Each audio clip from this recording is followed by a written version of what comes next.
course for MongoDB. This will be short and very simple.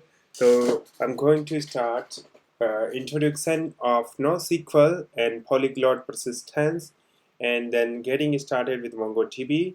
And the next chapter would be the high availability and high throughput configuration in MongoDB, and using MongoDB in C# and .NET Core, using MongoDB with Node.js Express and AngularJS, and serverless and MongoDB Atlas. So in the first chapter, we are going to talk about relational databases and NoSQL databases, and what is the difference and type of NoSQL database, and the polyglot persistence.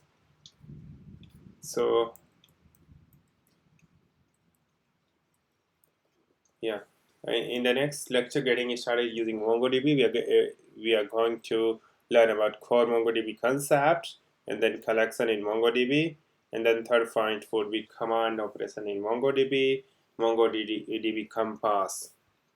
The next chapter, we are going to talk about high availability, high throughput configuration in MongoDB. So this cover like replica sets, implementing replica sets, data durability in replica sets. So this is for high throughput. Basically, we are going to learn about these three things.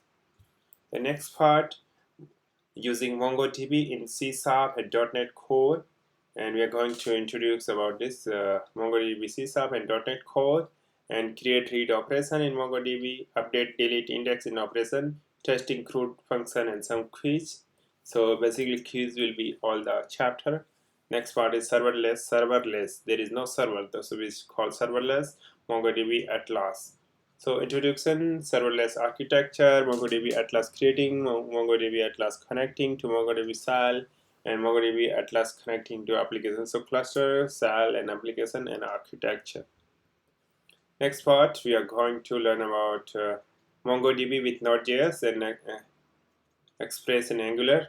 So this one we are going to end-to-end infrastructure implementing, then backend infrastructure implementing, creating user, inserting user, reading user, updating user, deleting user, and final some projects. And next, a few things like how to, install and run MongoDB, installing MongoDB driver, installing Node.js, front end setup, back end setup. So these are the very short. I will keep in short. So in the coming lecture, please subscribe and like my channel so I can create the valuable videos. Thank you for watching.